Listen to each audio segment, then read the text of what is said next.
Welcome back. Thank you so much for being here. We so appreciate you. And I'm here, of course, with my friends, Lynda and Marcia.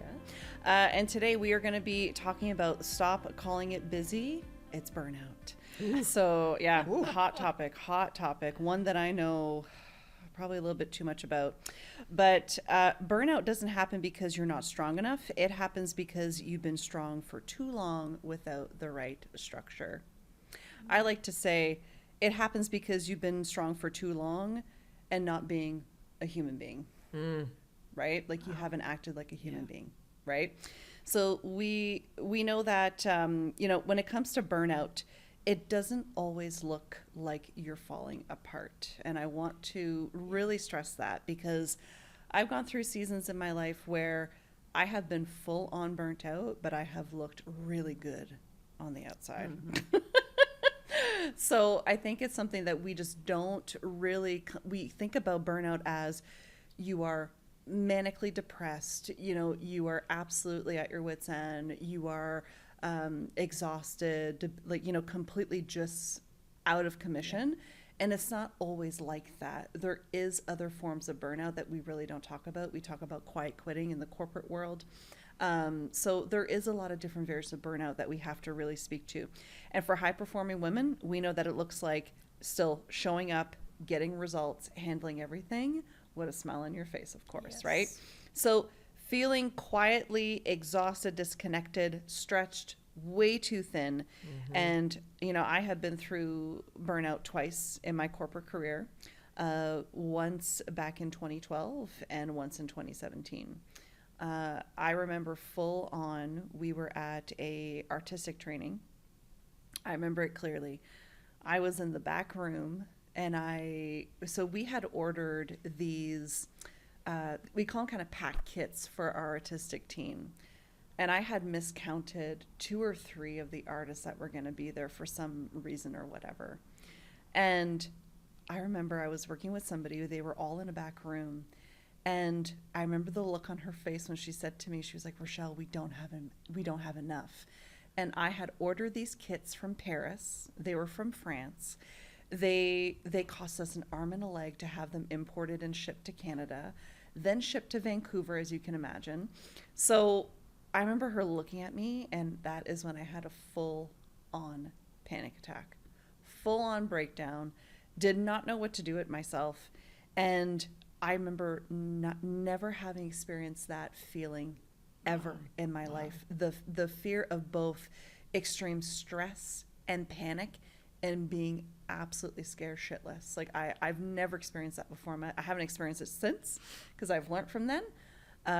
But I'll tell you, it's something I would never, ever, ever wish for anybody to experience. Yeah, it's awful. And then in 2017, just completely overextended and did all of the things that we have said not to do. You can't be reactive to everything. You have to pull back. You can't say yes to everybody. So in 2017 was probably my most, I guess where you could say physical burnout that I experienced, that I really had to take a step back and go, okay, my health is now in question. What do I have to do? And that was, going back now, we're looking over 10 years, and that's when I really started pouring into my health. And really started training in weightlifting, and that's when the gym really kind of became my sanctuary and really kind of saved me. Mm-hmm. So we know that burnout isn't a time problem. We know that burnout, comes from standards and structure problems. So again, let's talk a little bit more about what burnout actually is deeply. So when you look at it in the reality, because it isn't just something that you're feeling, it's something that's happening at scale. And this is where studies have shown that women report higher levels of burnout than men across nearly every single industry that we have. In corporate environments, over 40% of women say they feel consistently burned out.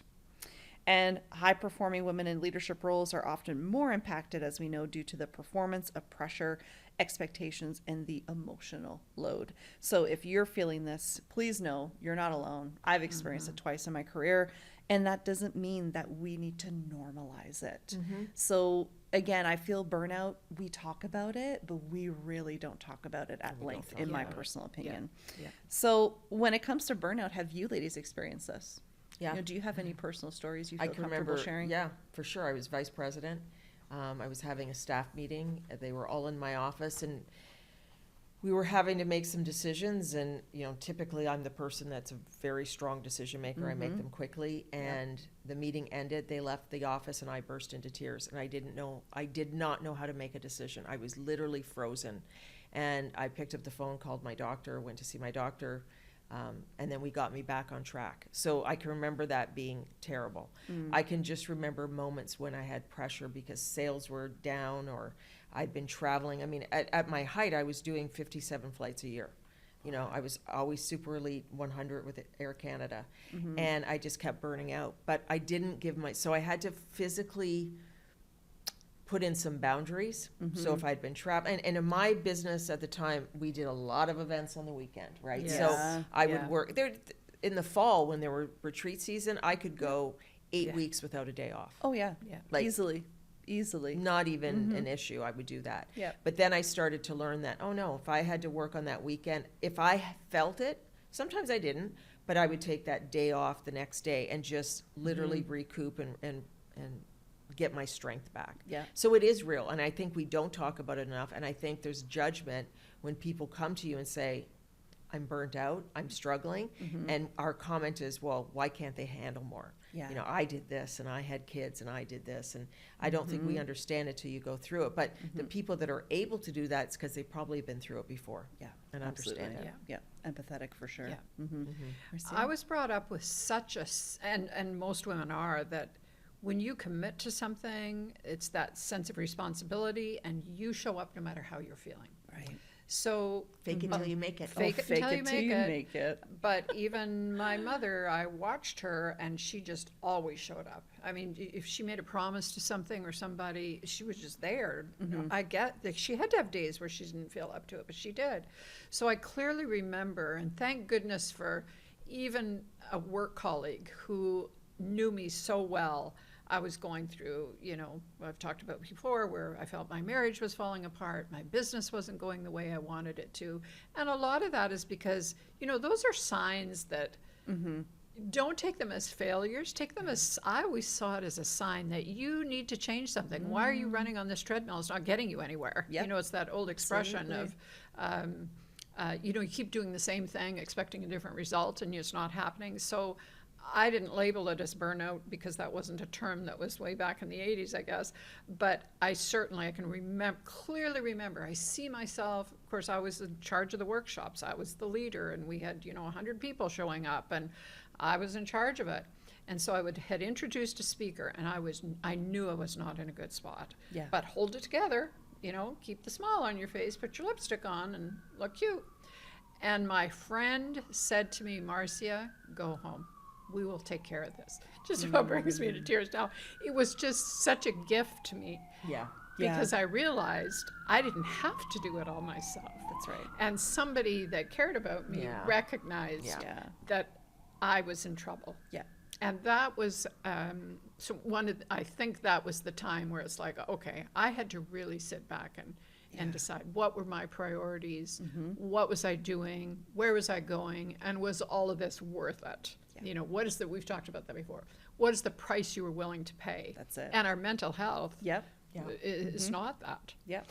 And and there was another time when the children were really young, because I was confused about, you know, is this what I wanted for a career, this direct selling, because it had kind of come out of the blue, and I thought I was going to be a chartered accountant, and you know, you have 3 little kids that are happy and joyful, so you know, I'd have my tears in the shower, you know, because the kids couldn't see that, and you know, but it was an outlet that, you know, I had to deal with that, and you know, that's how I did it then. I really tried as a leader, and you can check me on this, but I can remember, you know, I know that many times female employees, male employees would come to me with something that was going on, and my reaction was typically to say, go home. Yes. Take a day off, take a beat, do what you need to do. I really tried to make sure that they never felt that they had to be there. That it, you know, because I knew how that felt when you felt so overwhelmed. And I think anybody that is in a position that can do that for an employee, it can make such a difference. Sometimes that just afternoon, or just knowing that the boss understood a little bit. Yeah. is important. Yeah. And interestingly enough, the woman that said to me, Marcia, go home, we'll take care of this, was probably about 12, maybe 15. I'm sorry, Lynda, if my friend Lynda, if I'm aging you beyond what you were. But so she'd had that experience. She could recognize, I thought I was covering it up so well. Yeah. So it's important for us as leaders to be aware of it in people And be who we work supportive. with Yeah. and be supportive, because Yeah. that made a huge difference in my life. Huge difference. Absolutely. Yeah. Well, I mean, you still remember to this day, right? Yes. Like you think And of I it, get emotional you about think- it. Yeah. Like Yeah. you think of the gift that she gave you. Huge gift. Because that's what I think that you do. Like you're giving the gift because, again, I think you get into these environments where it feels clunky, it's robotic, and it's like, no, we're human beings. Like, you know, we're like houseplants. You know, we need sunlight and water too. Like we need all these things, right? And we forget about that. So I think in those moments, it's like you recognize the human sitting across the table from you, and you're like, yeah, you need to go home. You need a break. Yeah. Don't think about this because guess what? Work's always going to be there the next day. Yeah. Yeah. And the next week and the next month. It's not Yeah. going to change. But today, just take the day or take Yeah. the time that you need Yeah. for sure. Yeah. Yeah. Yeah. So let's talk about some of the hidden drivers, and we've kind of talked a little bit about them. So over functioning as a default, right? Taking on more, thinking you can solve more of it, right? We already know that we can handle it. It's just you don't need to take it on just because you should, right?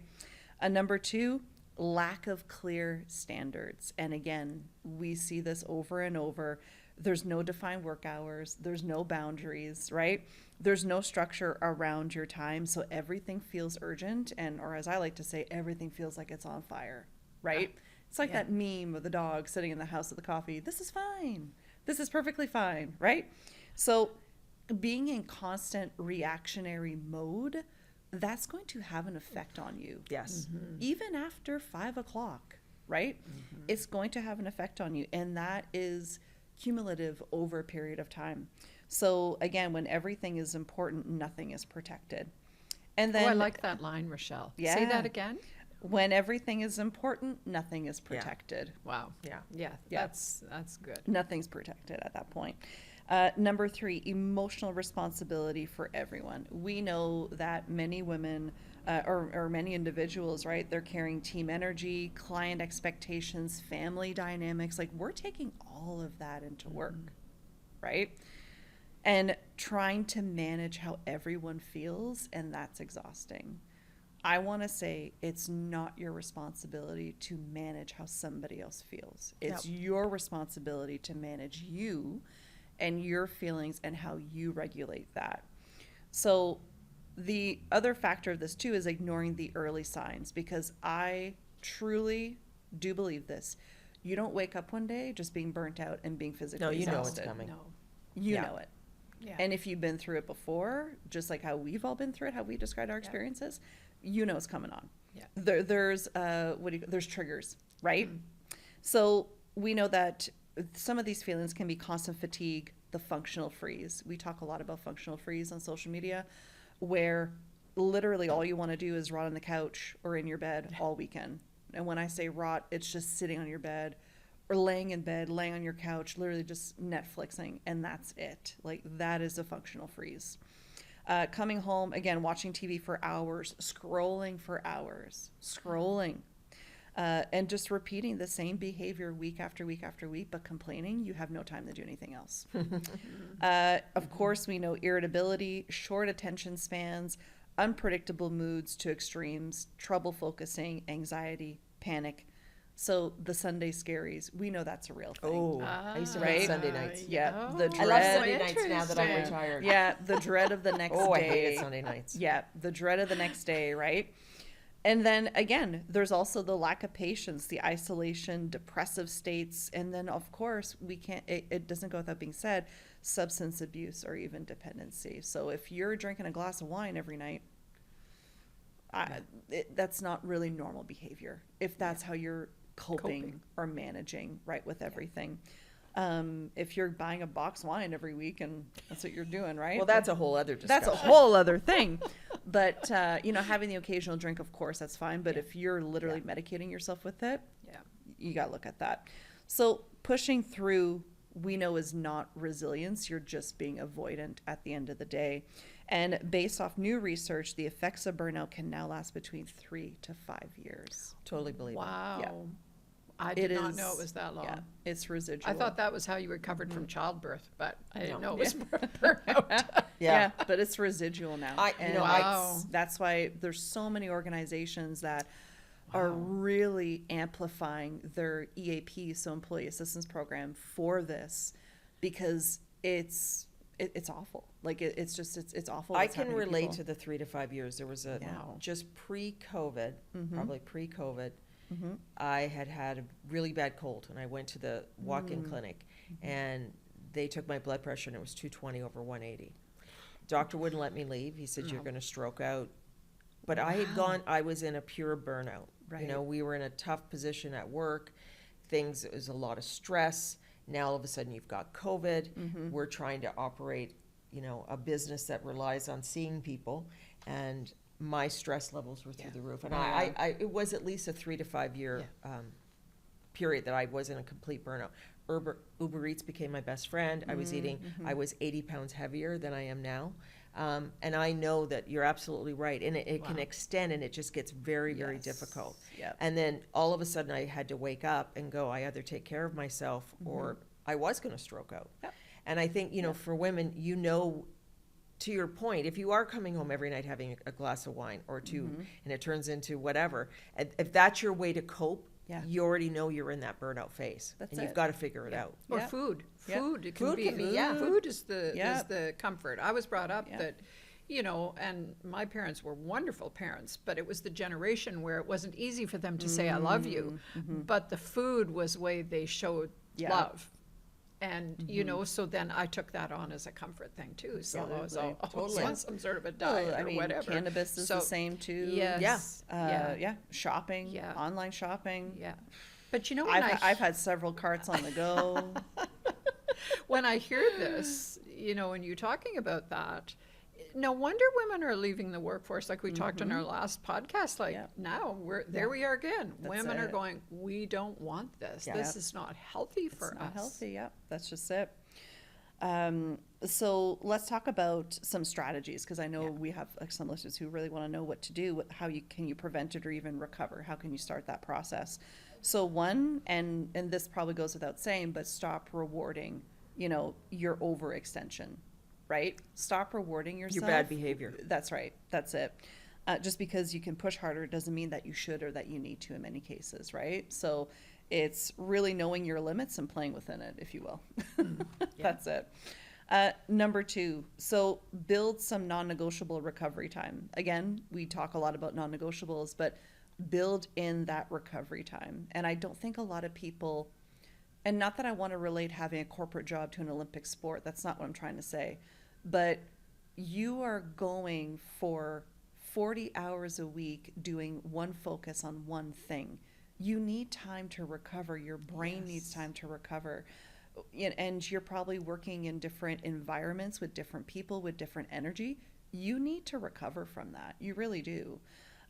So again, schedule it, protect it, because we know that recovery isn't a luxury, it's a necessity. When there's times in your career where you are going to have to push. Yeah. And there's Oh, times in yeah, your career absolutely. where you are going to be working more than 40 Yep. hours and you're pushing towards that certain goal. For sure. But that shouldn't be 365 No, days of the 100, year. that's it. It might be for 20 days. That's it. It might be for 30. Yeah. But Like it shouldn't be all the time. Exactly. Yeah. The seasons of your corporate career for sure. But yeah, if you're doing it from even throughout the dead of summer when most organizations are quiet, but you're still up sending emails at, 1, 2 in the morning. There's a problem. There's a problem.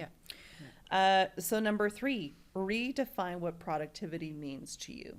And this is where I really talk more about, it's not about doing more, but it's about doing what actually matters week to week. So you really want to kind of, and I've seen this, of course, I think everybody's seen this trend on social media, but it drives me wild where I'm watching these routines of these young women and there's no judgment, but at the end of the day, it's like, it's not sustainable.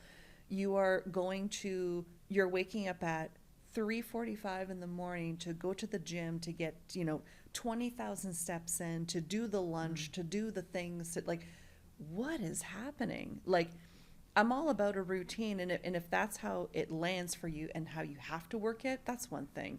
But it just seems like it's constant productivity, and that's all that matters. Mm-hmm. Like, you're not always going to be productive. Like, it's just it's false, right? Yeah. So I the s- glamour of doing it all is what I kind of Yeah. Yeah. relate it to. And what I saw working with, direct sellers and people that own their own business, and someone was saying, yeah, but I'm so busy, but I'm still not getting anywhere.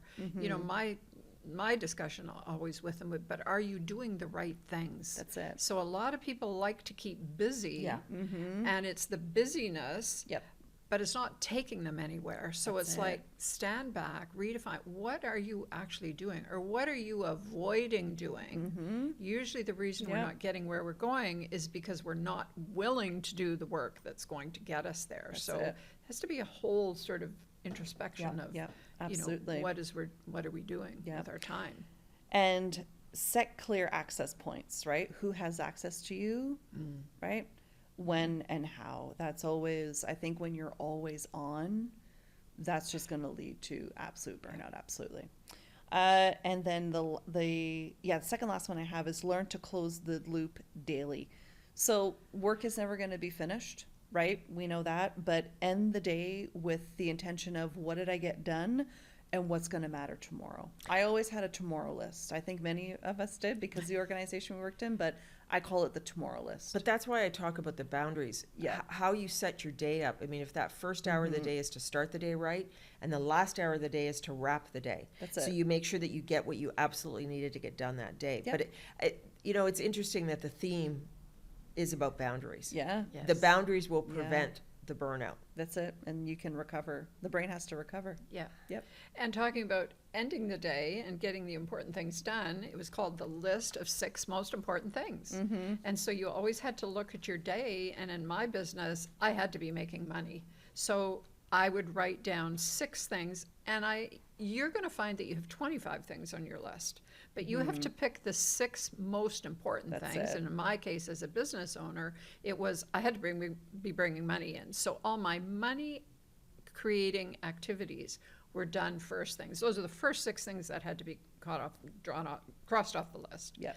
After that, yes, it was make sure this is done and make sure that is done. But that had to be before you went to bed, you thought about your next day, right? Yeah. And you create that list, and then you get started on that. But That's it. pick those 6 most important things that you have to get done, Yeah. whether you're at a corporate job or a regular job, or whether you own your own business. Yeah. Yeah. And I think and that's the reminder, Marcia, like on that, it's because your energy is your responsibility. Yeah. It's for you to use to your advantage, absolutely. And realize those things that do give you energy and those things that don't give you energy, right? So we know that burnout is something, that you just don't get through. I do recommend that in some cases, and if you're a corporate employee, you have access to this. EAP, your Employee Assistance Program, use it, you pay for it, and not many people are using it. I think it's so underutilized within the corporate environment, and we need it now more than ever. And, if you're listening to this and thinking, I'm doing everything, but I'm still feeling exhausted, right? If you're still feeling that, that's something that you can't ignore. It's something that you need to absolutely address. So get the help that you need. And, there's resources out there that you can use, absolutely. And maybe that is using the vacation time.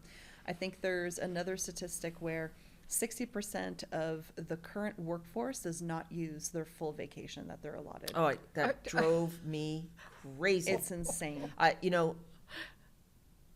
shouldn't even say this, but organizations need to have policies in place that Yes. you lose it. Yes. If you don't Yeah. use it, you're going to lose it. Because I can Yeah. tell you, the employees that I had that didn't use it, they were the most destructive in the organization. Yes. They were the ones that were burnt out. They were the ones snapping at their colleagues. They Yeah. were the ones not getting the job done. Yeah. And this mentality of I've never taken a sick day. I had this all the time. Badge of Yeah. honor? Oh, Yeah, it's not on your completely. tombstone, but Yeah. this whole idea of not taking vacation is just absurd. Yeah, it is. Yeah. It's a huge, huge problem. That's what I see, which is so interesting, spending a fair amount of time because of family connections in Europe. Like, they take time. Oh, they they take get time for their balance. Yeah, they meals. do. They're giving way more vacation time, and nobody stockpiles that. I mean, they take that. They've really learned how to balance that lifestyle, and I'm Yeah. sure they look at us, Americans across the ocean as like, why are you driven like this? Like, Even isn't if your it's a food 4-day important? weekend, just do a 4-day That's weekend. Yes. it. Do Sometimes something. that's all you need. Yes. Yep, a Yep. staycation, right? You don't have to go Yes. anywhere, but No. staycation could That's be a right. solution for you. Yeah. Yeah. Absolutely. Yeah. Yeah. Well, ladies, I think we've covered burnout pretty well, and I feel like maybe we could do a part 2. I feel like maybe there's a part 2 with strategies and things Because I like know that. one of the ones I think we're going to talk about, and I think I was Yeah. just, I don't want to extend it, but look at your environment. Yes. What does your office look like? Where are you working? Yes. What is your environment? That's Is it it. chaotic? Is it, Yeah. Oh, yes. Yeah. we talked about your office, right? Yeah. And how important it is to redo that office because you're in a new role and you're excited. That's it. But Yeah. again, look at Yeah. your environment, and That's those it. things will Yeah. really help you as well. Absolutely. Yes. Yeah, maybe we can talk about Yeah. the top 10 tips for an efficient home office. Maybe we Yes. can do that. Yes. Yeah. And how to work out of your home, because I did that for 40 years. That's it. Yeah. Hey, I think that's a part 2. So Yes. absolutely we'll be doing a part 2. And again, if this episode spoke to you in any way, please share it with another woman who needs to hear it. Also connect with us and our community of women on Instagram and Facebook at Voices Rising Podcast. We'll make sure to put that in a card. Send us a DM. We'd love the opportunity to connect with you and support you any way that we possibly can. Thank you again for joining us. We love you guys so much. We'll see you soon. Bye.